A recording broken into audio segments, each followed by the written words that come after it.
So it is so nice to be here as usual and to share the Dharma with everyone. I really regard this as a great privilege. I got a chat just a moment ago about the fact that there's some people who don't have much background in the sutra, and they were asking if I'd give some.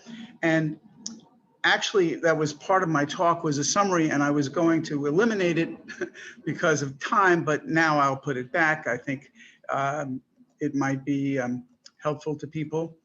And just as an introduction to this chapter 11 and the interesting facts around it. So this is probably my 8th or 9th talk on the sutra. I've combined some chapters, but this particular chapter is quite a challenge. And as a matter of fact, there's a verse section. People may know that the sutra is often written in both prose and in verse, and scholars tell us that it's the verse sections that came first. But in the verse section of this chapter I'm going to do today, it says, if one picked up Mount Sumeru and hurled it far away to innumerable Buddha lands, that too would not be difficult. If someone used their toe to move a great 1,000-fold world and hurl it far away to other lands, that too would not be difficult. If one stood on the highest heaven and for the sake of others preached countless other sutras, that too would not be difficult. But after the Buddha's extinction, in the midst of an evil age, if someone teaches this sutra, that indeed will be difficult. So that gives me some heart to, because the sutra, the chapter that I'm going to do is quite challenging, as you will see. But I think we can really get quite a lot out of it, and we should enjoy talking about it. So what I want to start with is just a structure of how my talk will go. I'm going to give the summary of the chapters so far. I'm going to narrate chapter 11. Going to have some reflections on the sutra by Thich Nhat Hanh, some Western reflections, and then finally, a Dharmic understanding of illusion and expedient means, which is really necessary to understand the sutra. And in this particular chapter. One of the things that I was dealing with in this particular chapter is it begins with the emergence from the earth of an enormous stupa that is 3,500 miles high and a square of 1,750 miles. And my first thought was, how do I present that to Western readers, Western practitioners, when it seems so far afield from what we normally encounter? But now I don't think that's really such a problem, as we'll see, because it is once again the Buddha's expedient means. So let me give a summary of what we've done so far, and I'm going to do it in the sense of showing the devices and the narration style that the Buddha uses in this sutra. And that will make the chapter that we're doing today, 11, a lot easier to understand. So the Lotus Sutra begins with the Buddha, who is sitting in the samadhi of innumerable meetings, and a burst of light appears from his urna and illuminates basically the entire universe. And there is a question of what this means. And Maitreya and Manjushri discuss it. And in the first chapter, we're to understand that this is the announcement of the Lotus Sutra, of the proclamation of the Lotus Sutra, and the proclamation of the one vehicle, which is a summation and an inclusion of all the Buddha's teachings. And as I might have mentioned last week, there's never a sermon in the sutra about exactly what the one vehicle means, because in my estimation, it is an exposition of pure non-duality, of emptiness, of things way beyond cognition. So what the sutra does is it shows us what's going on as opposed to telling us. And it shows us in ways that are mind-boggling. So that's the first chapter. And the second chapter is expedient means. And that highlights and outlines how the sutra is going to proceed. It's also important to note that the first chapter is really included in expedient means. As far as I can see, it really is expedient means because it's a huge metaphor that's not particularly explained, but has a certain power, which is what expedient means do. They reach us at a certain level.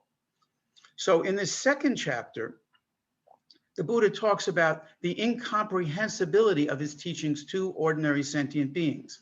And he talks about his reluctance to teach. And he had to be supplicated by Indra and Brahma to come down and teach the people who had little dust in their eyes, as the Buddha put it, people who could learn.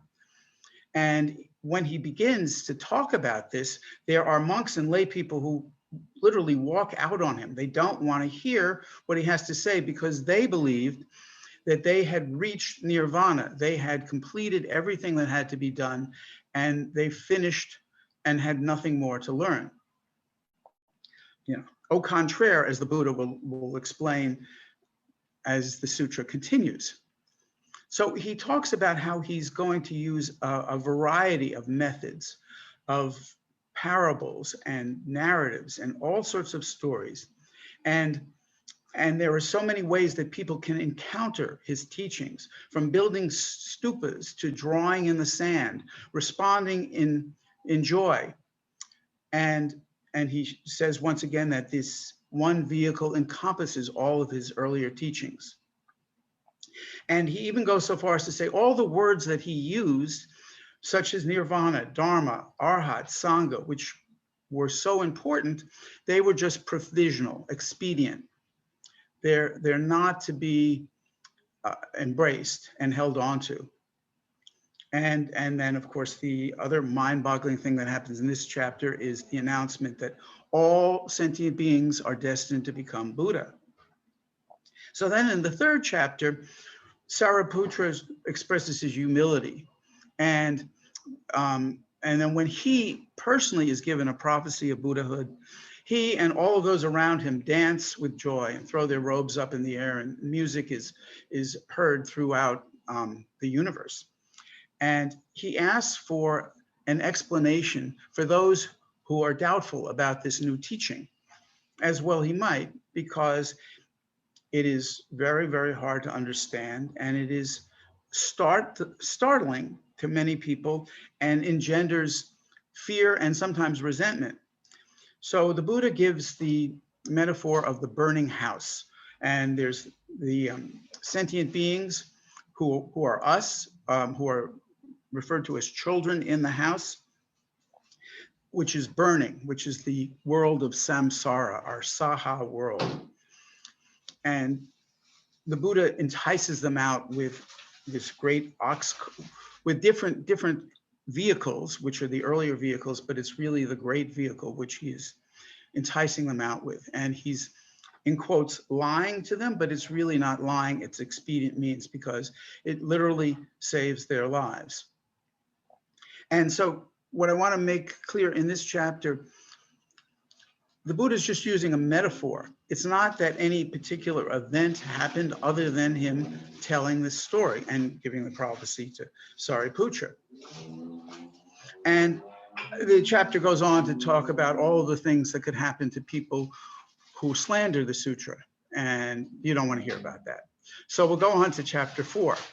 And there the arhats are talking about the revelation of their new understanding. And they use another metaphor of a prodigal son, someone like all of us sentient beings who has Buddha nature, even though the sutra doesn't use that term explicitly.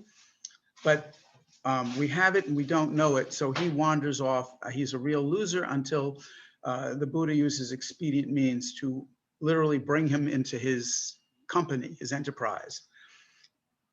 And then in the 5th chapter, another metaphor about expedient means. And this is the Dharma rain that pours over all sentient beings.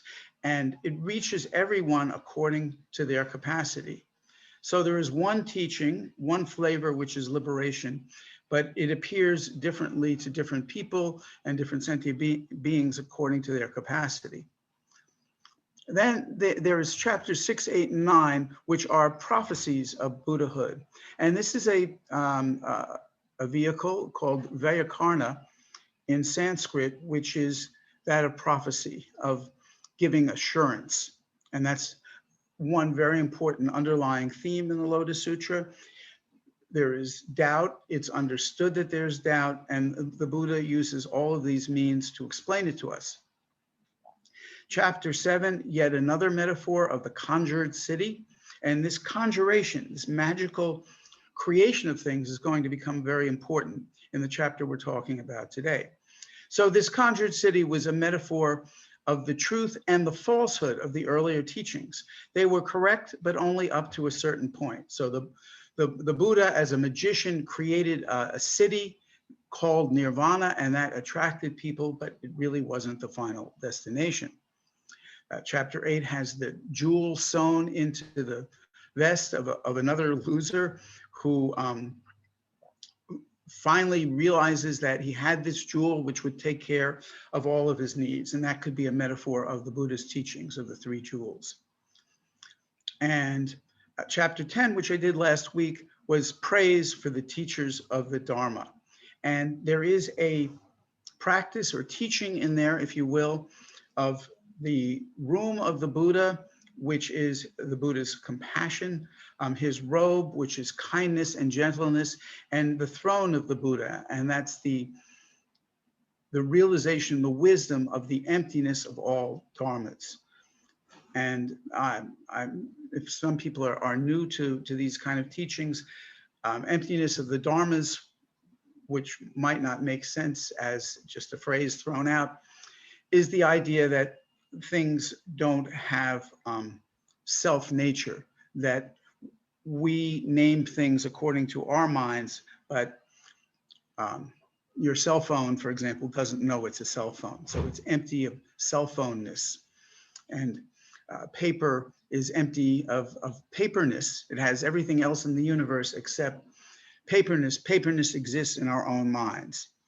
So and then in chapter 10, very importantly, the Buddha talks about conjuring up people to actually help those who are teaching the Buddha, teaching the Lotus Sutra, and I'm hoping there are some who are coming right now, and they will even help when the teacher forgets some lines or two. So that's the wonderful 10th chapter in praise for teachers of the Dharma, which I'm told was Master Sheng Yen's favorite chapter in the Lotus Sutra. Now, one thing I'd like to do, because we are going to be talking about this stupa appearing in the air, and so I'd like to make a slight digression, and let me see if I can do the screen sharing. And let's see. I see. So, okay. I'm not sure if I'll be able to move from. Okay. So, all right. Okay. So just to show you, I'm not going to have a lot of visuals, but this is really the image that encompasses what's happening in chapter 11. So that is a stupa, kind of fanciful rendition of it. And this is more a stupa which you may recognize in terms of a great structure which you can circumambulate. and people do walk around the sutra clockwise to show that the sutra, the stupa, which represents the practice itself, is always at the center of one's life. And and then it gets very, very symbolic. Now, this is something I could talk about for a very long time, but I want to let people know about the symbolic nature and the meaning of the stupa. So this stupa in many ways is understood as actually the mind of the universe and the mind of the Buddha. It engulfs and incorporates all the Buddha's teachings as you go up from the base, up through the narrower part, all the way up to the flags and the moon and the sun at the end. All of the Buddha's teachings are incorporated. The Four Noble Truths, the 7 Steps to Enlightenment, earth, water, air, fire, space, various Buddhas, more in a tantric tradition, are associated with different parts of the stupa. And the stupa is also associated with different parts of our body, going from the legs up through the chest, the heart, and the eyes, and all the way up to the non-dualistic. Also, the stupa is representative of the path of practice. In other traditions, there is the viewpoint, the path of view, which is down here. This is having right view, understanding the practice, having some inspiration, and then there is the path, which is more in the middle, and then up at the top is the completion. And this becomes even more detailed in expressing the practices of stilling the mind, samantha, down here, and then up here in the harmika part. This is vipassana. This is getting more and more wisdom into the mind. And then once there is an enlightenment experience, we keep boiling off, if you will, our habitual tendencies. And you see that these circles get smaller and smaller and smaller. And then there is the budding of enlightenment, the victory banners, and the moon and the sun, which represent compassion, wisdom, and then finally enlightenment at the top. So the symbol itself is very, very rich. And I'm going to stop the share.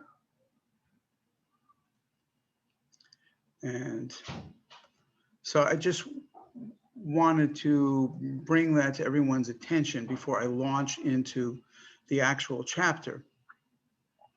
Now, to introduce this chapter, one of the things I'm going to do is I'm going to summarize it. The problem with summarizing it is that the language is so rich, and the narrative thread is somewhat surreal, not exactly logically laid out, but there is a thread. But in what I'm going to do, you won't exactly see the richness. So what I'm going to do is I'm going to read the first paragraph of the apparition of the jeweled stupa. So, at that time, there appeared before the Buddha a 7-jeweled stupa, 500 yojanas in height. A yojana is anywhere from 3 to 8 miles. I've seen 7 as the figure. So 500 yojanas is about 3,500 miles high, which is pretty high. And 250 yojanas in breadth. That's a square, each side being 1,750 miles. And welled up out of the earth. In the Chinese, it's literally jumps out of the earth and rests in midair, set about with sundry precious objects. It had 5,000 banisters, 1,000 myriads of grotto-like rooms, and numberless banners to adorn it. Jeweled rosaries trailed from it, and 10,000 millions of jeweled bells were suspended from its top. Tamalapatra Skandana scent issued from all four of its surfaces and filled the world. Its banners were made of the 7 jewels: gold, silver, vidura, giant clamshell, coral, pearl, and carnelian. And its height extended to the palaces of the 4 god kings. The 33 gods rained down on its divine mandarava flowers, with which they made offerings to the jeweled stupa. And the other gods, and there's a list of dragons and yakshas and various human and non-human creatures, they made offerings to the stupa, and they provided necklaces and banners and music. And then the first event that actually happens in the sutra is from the midst of the jeweled stupa, a mighty voice issued forth saying, how excellent, O Shakyamuni, O world-honored one, that with great undifferentiating wisdom, you can teach the Bodhisattva Dharma, that you can preach to the great multitudes the scripture of the blossom of the fine Dharma, which Buddhas keep protectively in mind.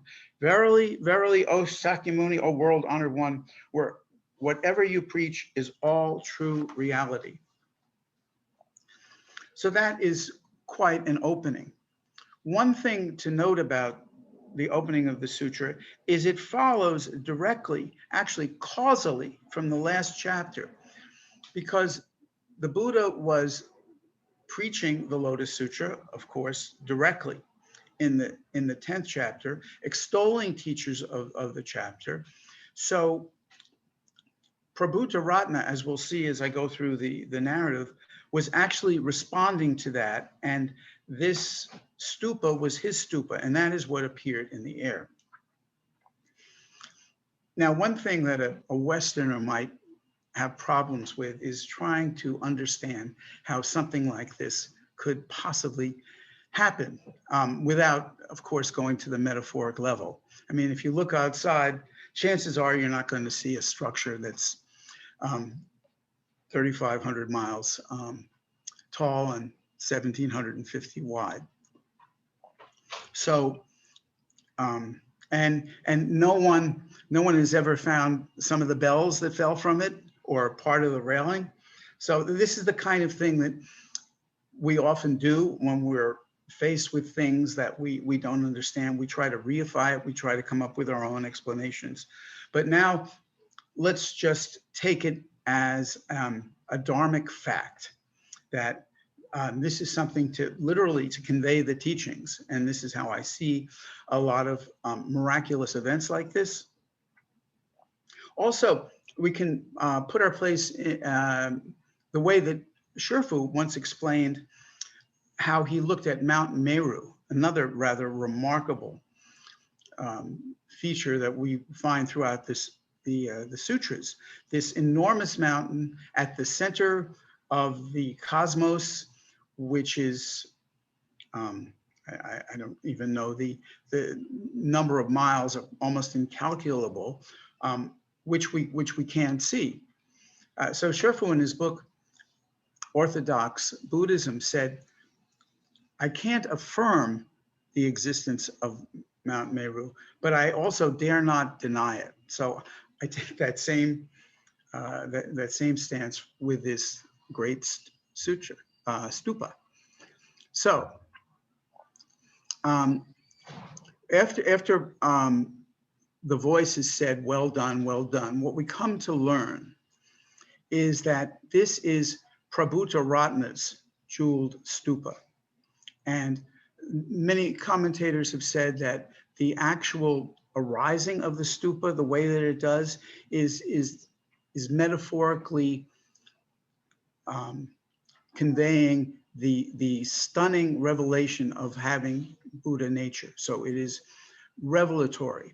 That is what is going on just in the opening of the chapter.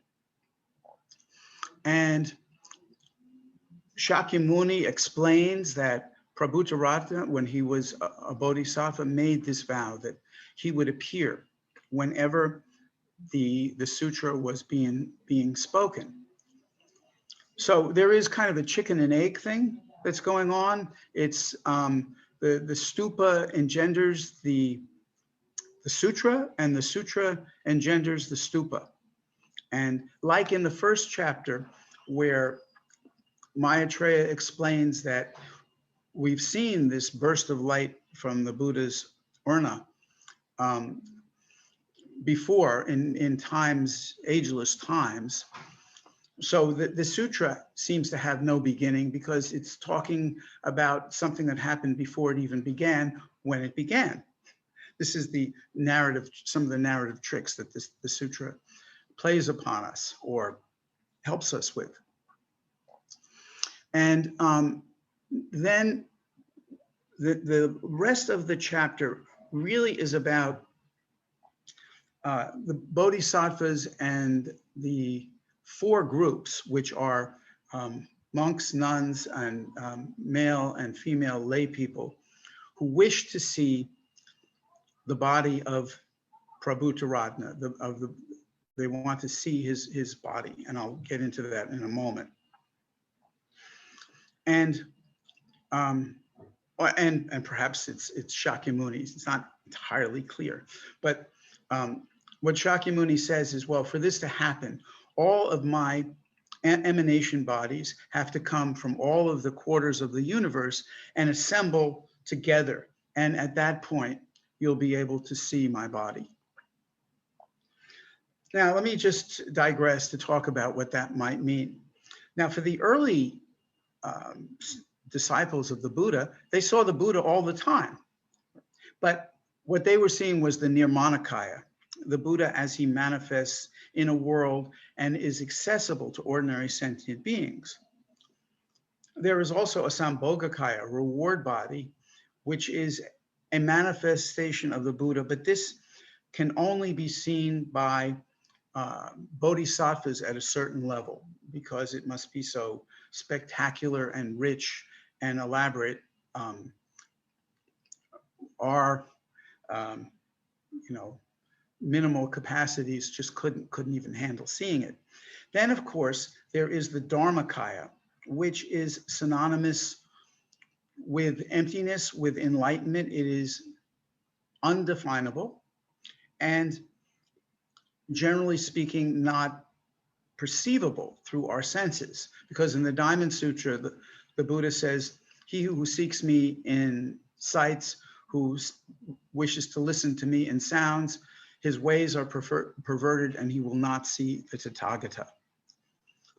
So this desire to see the body of the Buddha, the true body of the Buddha, is indicative of a great, great commitment by the practitioner, great aspiration. And in order to have this happen, there are really miraculous things that are transpiring in the sutra. The Buddha is able to take myriad, and when I say myriad, I mean astronomically high numbers of Pure Lands and merge them so that all of his emanation bodies can arrive. And he removes somewhere gods and ordinary people. So it seems that only quite enlightened beings are left when this conglomeration of emanation bodies happens. And the Buddha keeps accommodating more and more emanation bodies. He has great seats that are 500 yojana, 3,500 miles high, and great trees and lion thrones for all of these emanation bodies. And indeed, they come to pay their respects to the Buddha. And even though they're emanations of the Buddha. And I'll talk about what that might mean in a moment. And then for this entire sequence to be completed so that they actually can see the Buddha's body, all of the emanations have to have arrived at this Pure Land, which is not only devoid of ordinary people, but at a certain point, it has no roads, no seas, no mountains. It's just bejeweled, and the roads are made out of lapis lazuli, and the roads are cordoned off with gold cord. The Buddha then rises up into the air and speaks with Prabhutaratna, who is the Buddha who represents the past. Now, here's another way that the Buddha is playing with our sense of reality.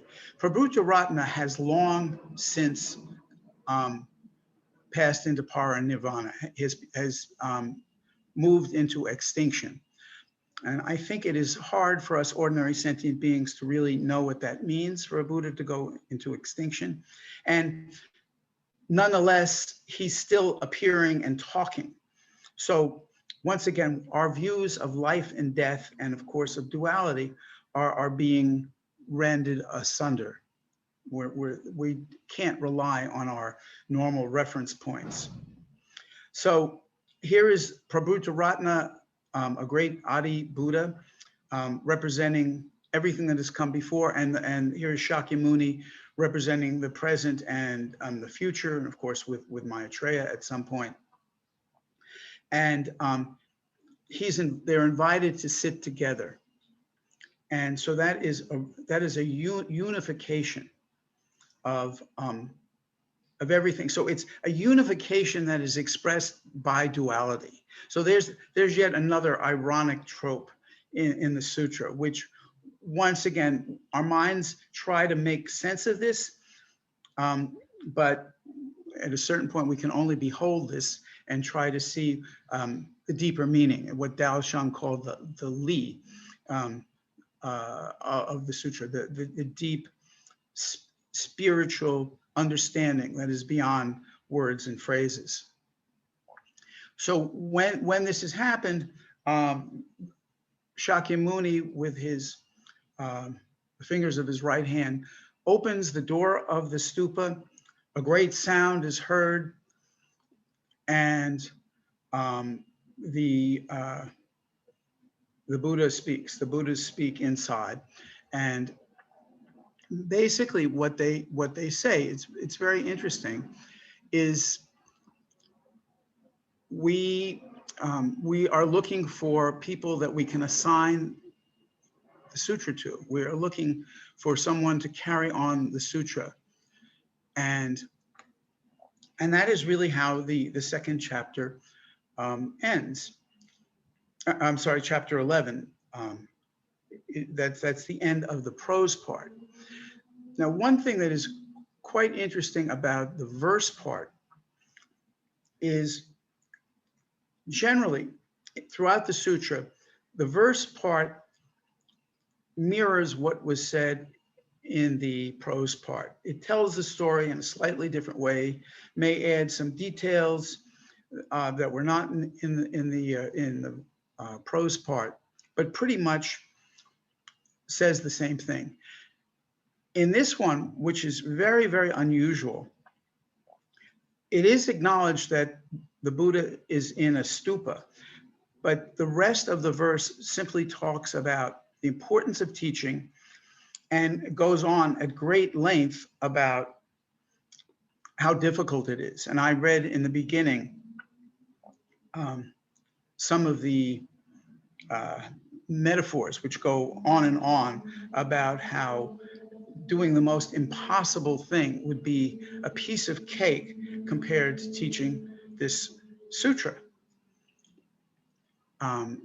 So let's talk a little bit about the emanations, because that once again is somewhat difficult to understand. In Chinese, it's fan shen, like literally divided or shared bodies. And I think what this conveys is that the body, even the body of a Buddha, the Nirmanakaya, is temporary. There's no ultimacy. Things get shed. There's impermanence. And but the teaching remains. And that's a very important point that the sutra makes. The sutra is often extolling itself over the Buddha himself. So Buddhas come and go, in a sense, but the Dharma, and especially the Lotus Sutra, remains. And so and I'll say a little bit more about the emanation bodies as we go along. So basically, and the emanation bodies also explain that what seems to be separate isn't separate. So we're all part and parcel of Buddha nature. It's kind of another message, I think, that that comes in through this chapter.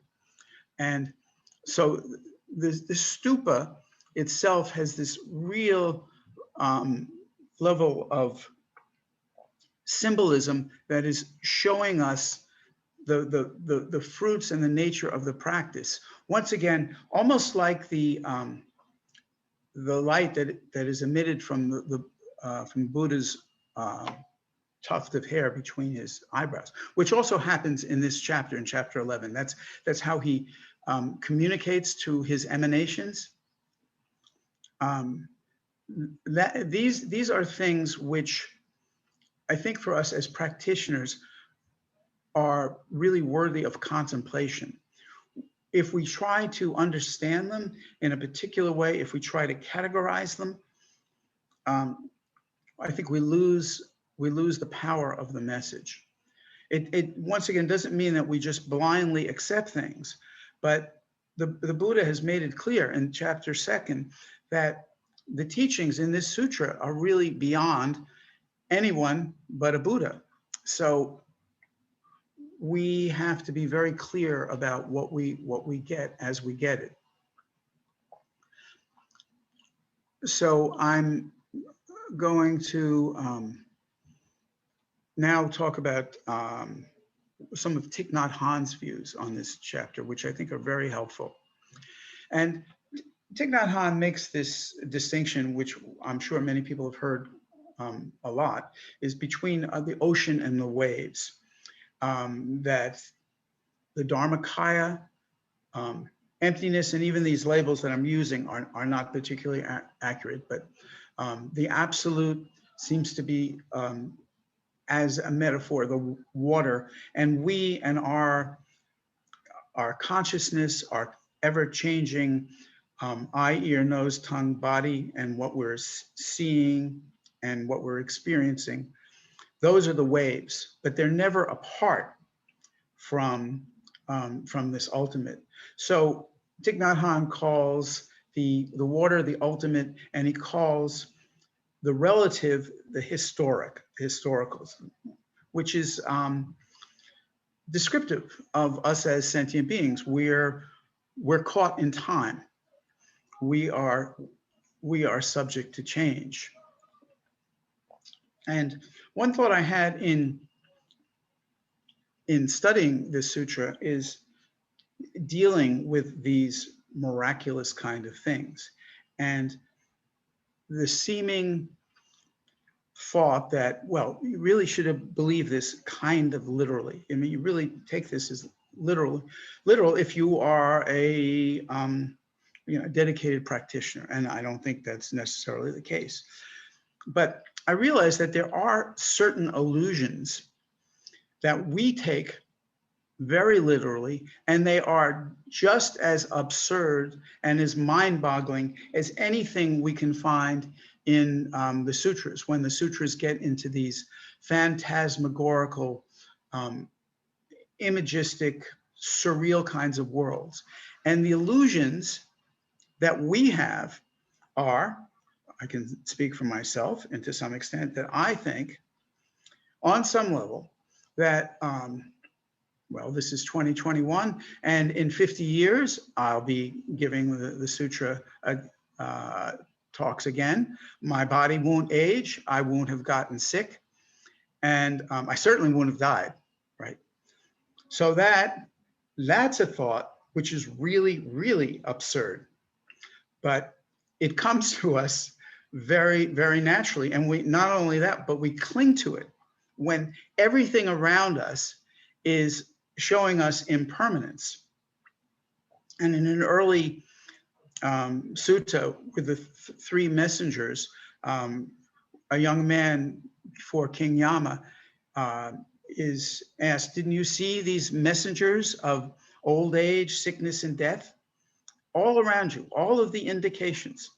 So I just thought I'd put that in as a side note when we're dealing with these really phantasmagoric, amazingly stupendous illusions and undreamed about concepts that are displayed in the sutra.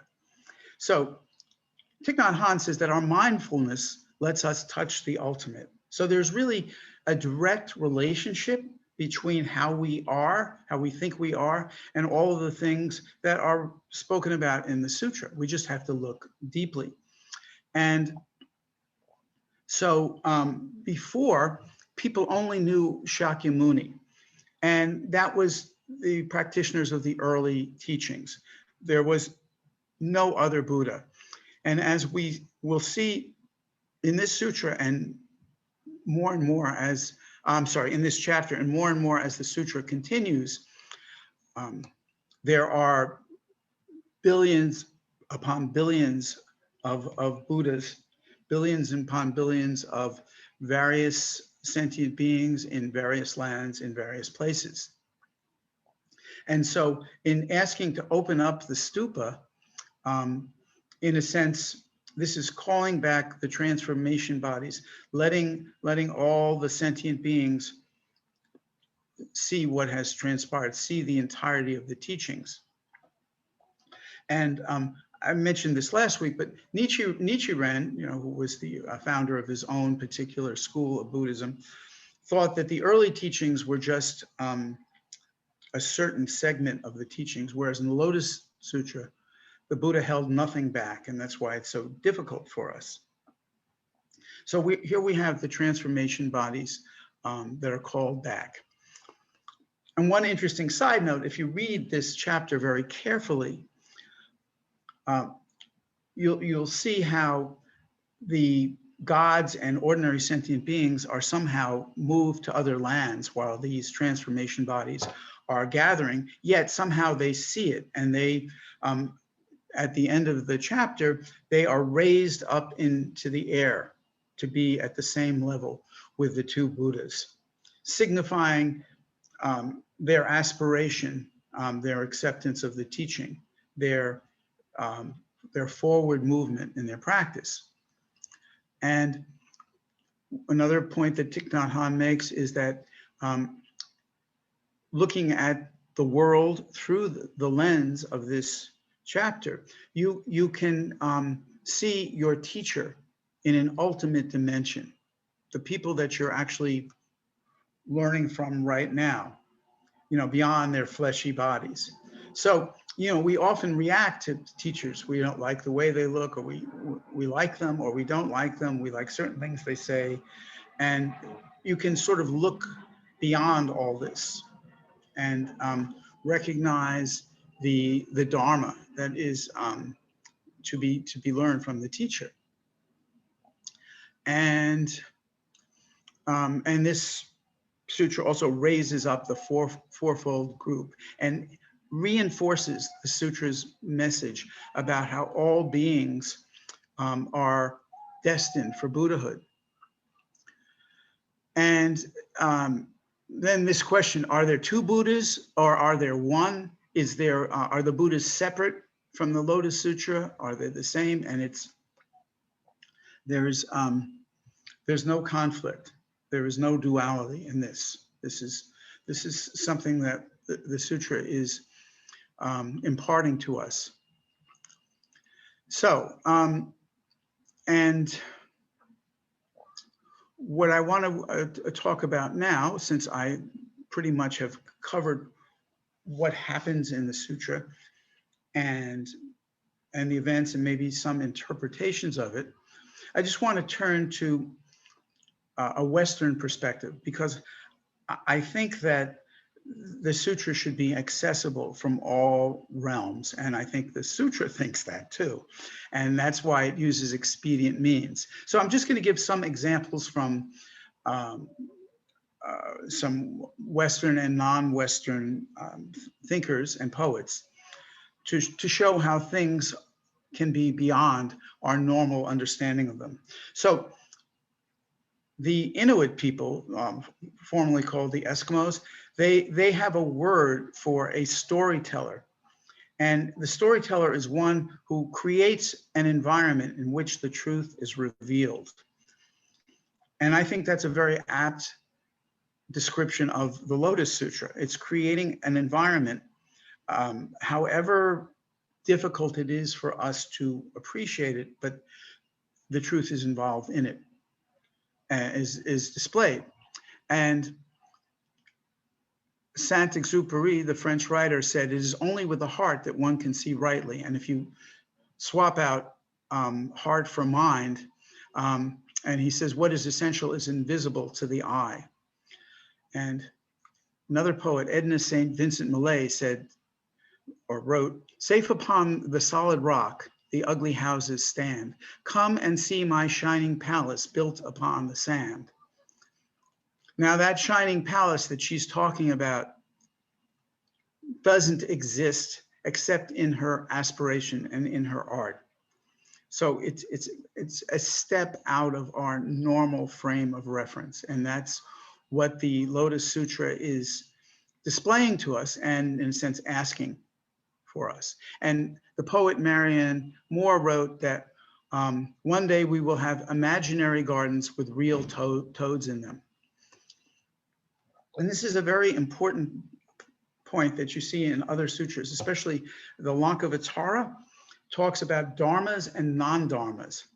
So a dharma is, well, actually the sutra says anything that you can imagine, but usually it's things that we encounter in the phenomenal world, whereas things that are made up in our minds are usually considered non-dharmas. And those are often described as, you know, the hair on a tortoise or horns on a rabbit, the child of a barren woman. But the sutra goes on to say that there really is no difference, no ultimate difference between dharmas and non-dharmas. And the sutra says that what we think is real has an illusory nature to it, and what we think is illusory has a real nature to it. So we're really being shown the way to walk outside of our normal habitual tendencies to categorize, to reify the world, to create the world that we live in, but it's a world that exists only in our own heads. So now I want to turn to some other sutras which go into this illusory nature of the teaching and explain how it is by illusion, it's by metaphor, it's by all these kinds of things that we can really understand the world without the normal blinders that we have. And so in the Dajir Dalun, this is the commentary that Nagarjuna wrote to the Prajnaparamita Sutras. He says that understand that all dharmas are like illusion, like smoke, like the moon and water, like empty space, like an echo, like a city of the Gandharvas, a dream, a shadow, an image in a mirror, and a transformation. And of course, there's, I'm sure many of you are familiar with a very similar passage in the Diamond Sutra. And in the Mahaprajnaparamita Sutra, it says, it is as if there were conjured elephants, horses, and all sorts of other things. Although you know they are not real, their forms can be seen, and their sounds heard, and they accord with the six senses without confusion. All dharmas are like this combination of the real and the unreal. Moving on, so I'm indebted to a scholar named Natasha Heller, who wrote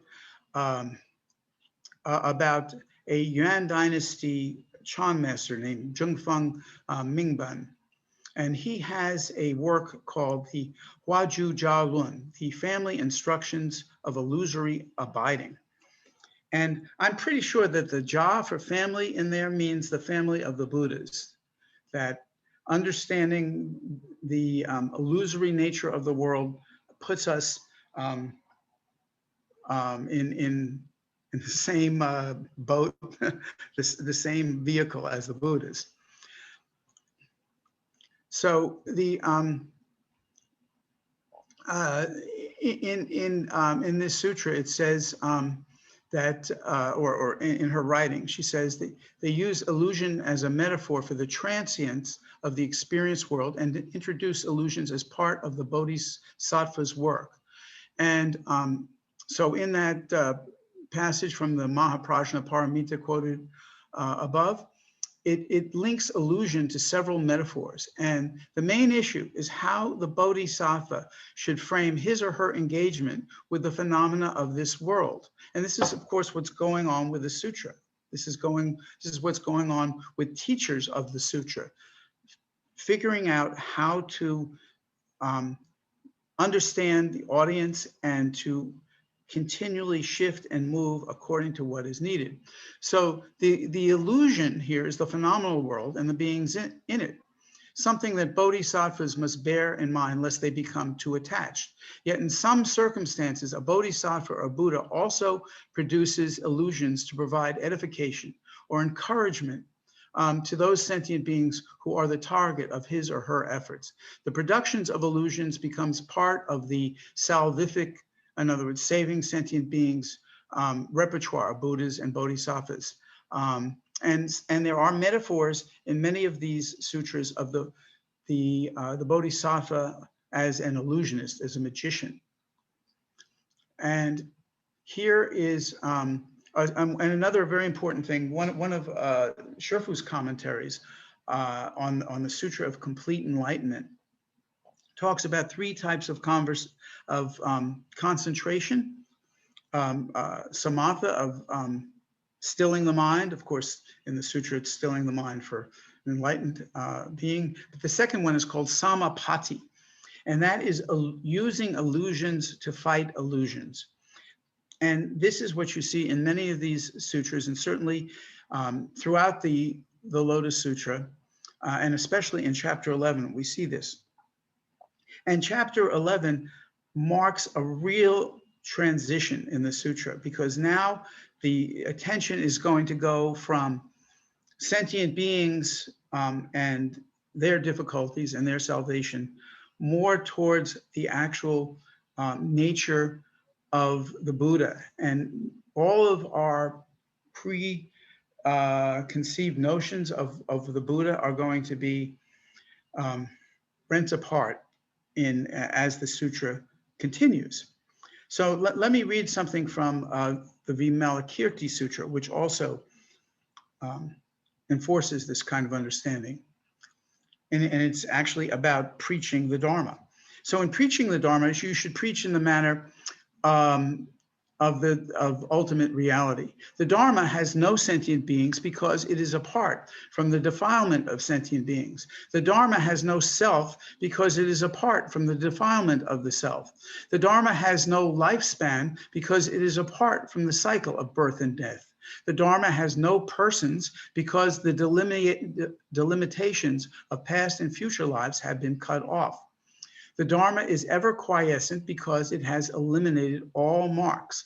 The Dharma is without marks because there is nothing to serve as a condition. The Dharma is without names because all language has been cut off. The Dharma is without preaching because it is removed from perception and contemplation. As the marks of the Dharma are like this, how can it be preached? So you can see how the Lotus Sutra has to use, and many of all of the Buddha's teachings have to use expedient means in order to preach without preaching. So those who preach the Dharma do not preach or demonstrate. Those who listen to the Dharma neither hear nor understand it. This is like the conjurer who preaches the Dharma for conjured people. It is to establish this meaning that you should undertake preaching the Dharma.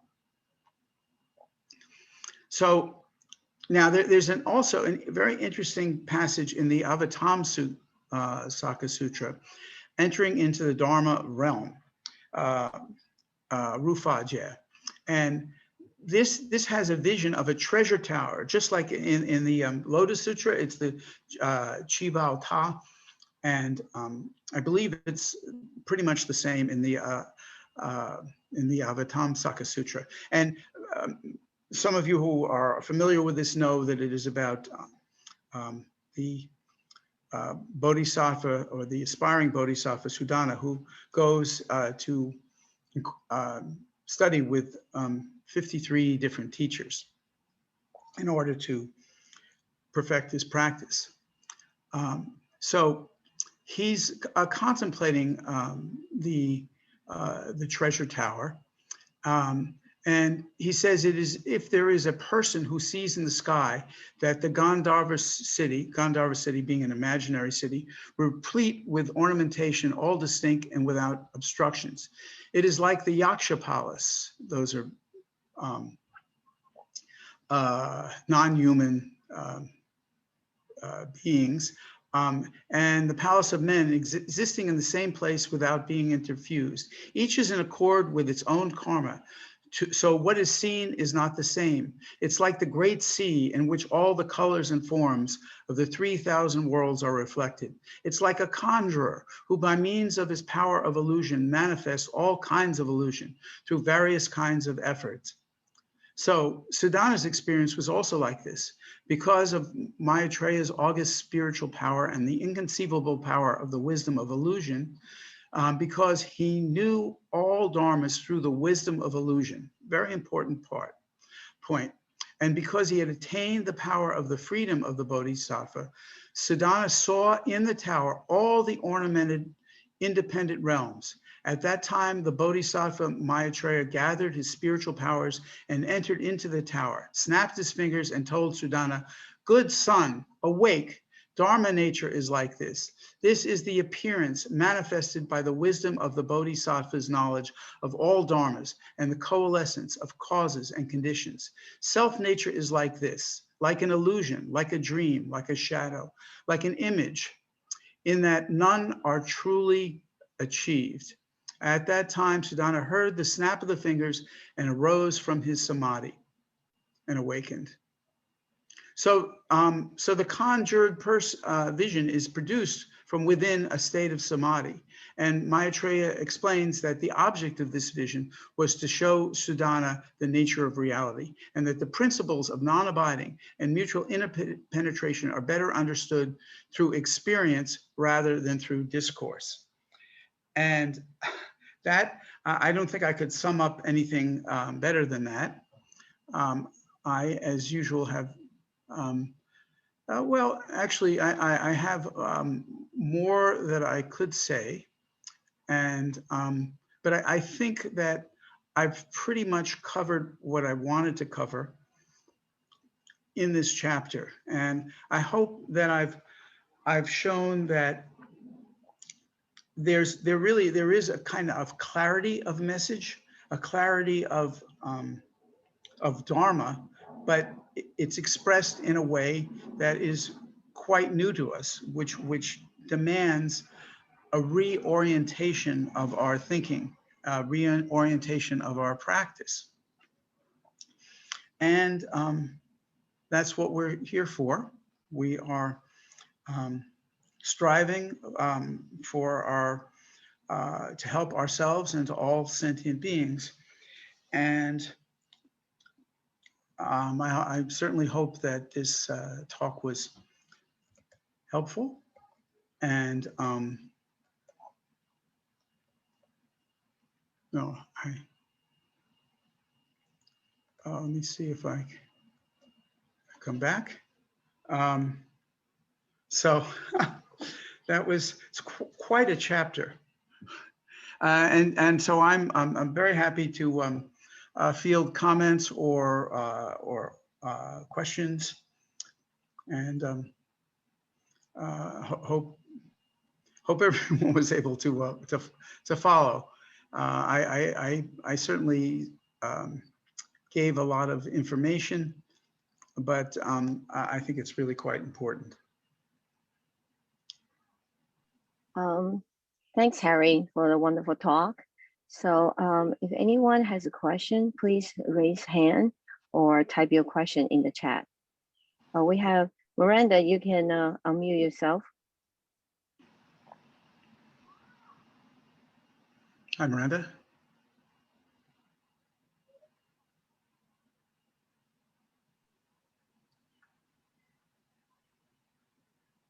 Are you be able to unmute yourself, Miranda?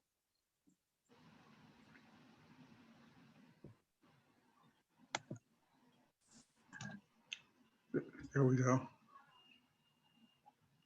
Hi, is this better? Can you hear me now? Yes, yes, wonderful. Okay, yay, fantastic, thank you. Well, thank you very much, Harry. That was just so enlightening. And of course, I'm more confused than ever, but that's okay. That's good. The practice is ongoing. Yes. So one thought that came to my mind is the stupa. So if in this whole world of illusions and the Dharma is illusionary, everything's illusionary. So that means the stupa is also illusionary.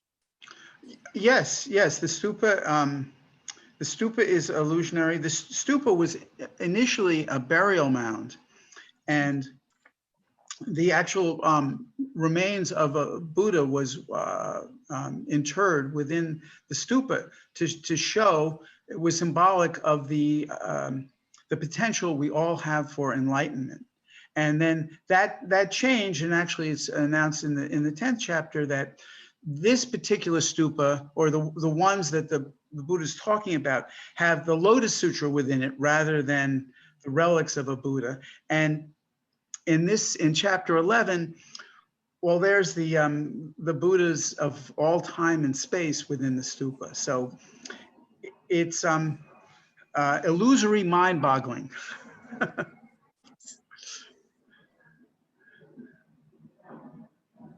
Fantastic. Okay, I understand. All right.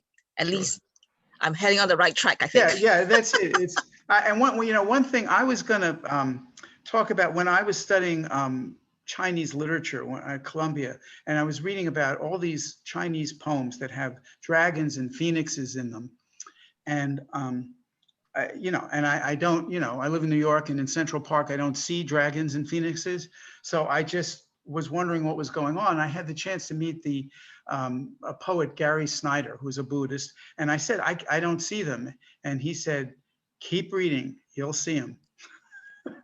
So it's my advice to you. Fantastic. Yeah. Thank you very much. Sure. Louis.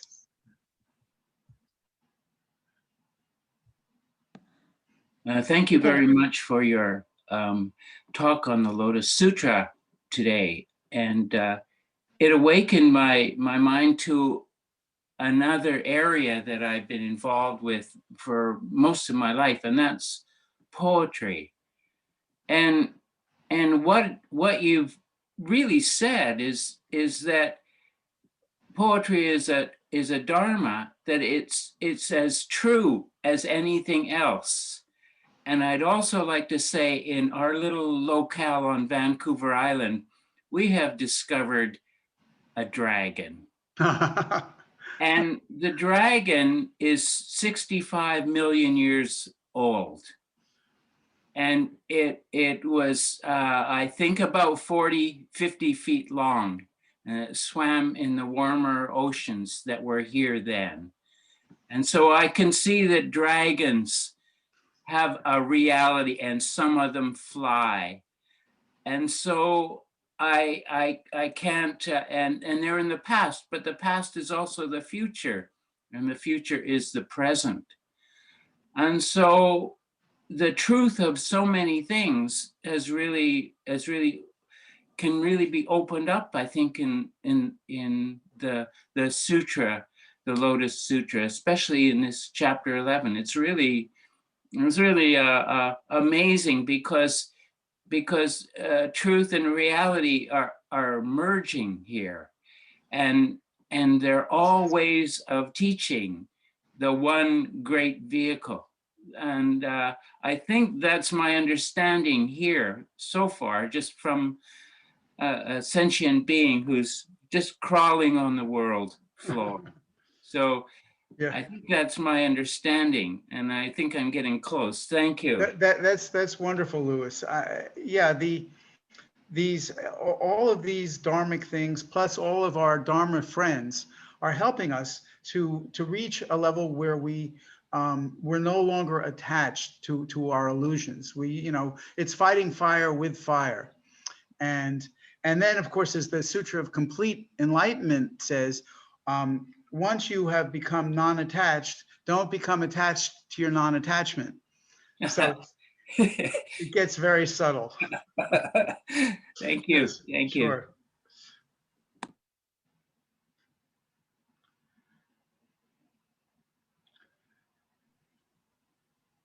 Any more questions? These questions are really wonderful. It's nice when we can have a sort of interplay, and and what I think happens is that after the talk, and especially if you go back and read the sutra now with new eyes, it may bring up and maybe let go of a number of things. Oh, Wesley, please. Hi, Amitofu. Omitofu. So a question that I've had before while reading this sutra is, what exactly is the Lotus Sutra?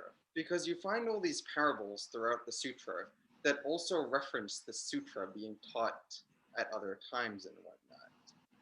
However, when you sort of, read these passages, it seems like, they're being delivered at the time when Shakyamuni Buddha is delivering them. So what exactly is the Lotus Sutra that is being referenced within the sutra? Yeah, well, that's the $64 billion question. Because the Lotus Sutra is kind of like a big Mobius strip. It it keeps turning in on itself. And I always wondered how early in the sutra, the Buddha will say, expound this sutra, teach this sutra. And I often think, if I were an arhat or a bodhisattva in the audience, I'd say, wait a second, Buddha, this is just the third chapter. It isn't even complete. How do I know what to teach? Not that the Buddha announced chapters. And it also made me think of, now this is, I'm probably somewhat older than people here. There used to be a TV comedy of Burns and Allen, and it was a sitcom. And the occupation of the people in the sitcom was making a TV show. So that was what they, other people go to work and work in factories. Well, they were in a TV show. So as in all sitcoms, people are trying to play tricks on one another and trying to get away with all sorts of things. So George Burns, one the star of the show, would go upstairs to his study and turn on his TV to see the show that he was in, so he could find out who was plotting against him. Like breaking the fourth wall.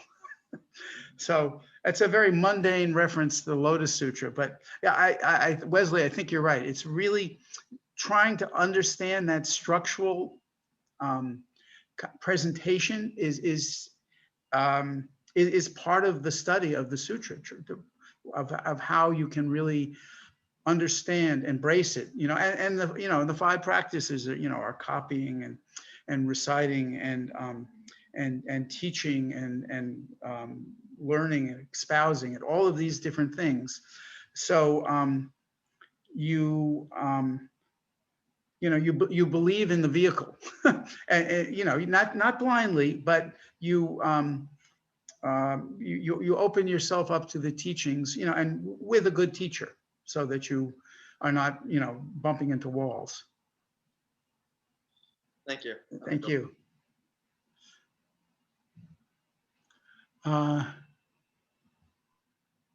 Yeah, I see from Ed Lin about the Buddha never stopping the teaching. Well, not only that, from my point of view, the Lotus Sutra is being recited at this very moment by the Buddha, right? I mean, it's not like he's gone away. And it's like, as Guogu would say, every moment is fresh, every moment is new, every moment is interconnected. So I agree. This the time and space are dissolved away in the Lotus Sutra.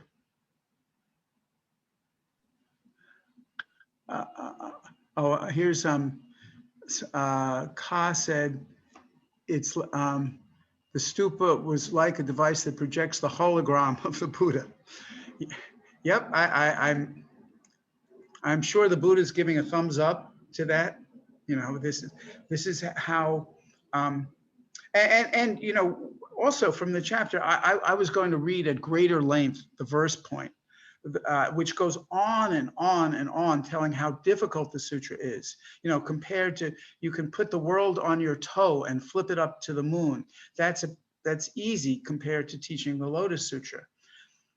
And if you really start to ask yourself about that, you can say, well, maybe there's something to it. This is really a daunting thing on the one hand, and on the other, a child drawing into the sand is on the Buddha way. Someone nodding their head, someone responding with joy to a single word of the sutra is on the Buddha way. So the dynamic from utter simplicity to utter complexity is astonishing in this sutra.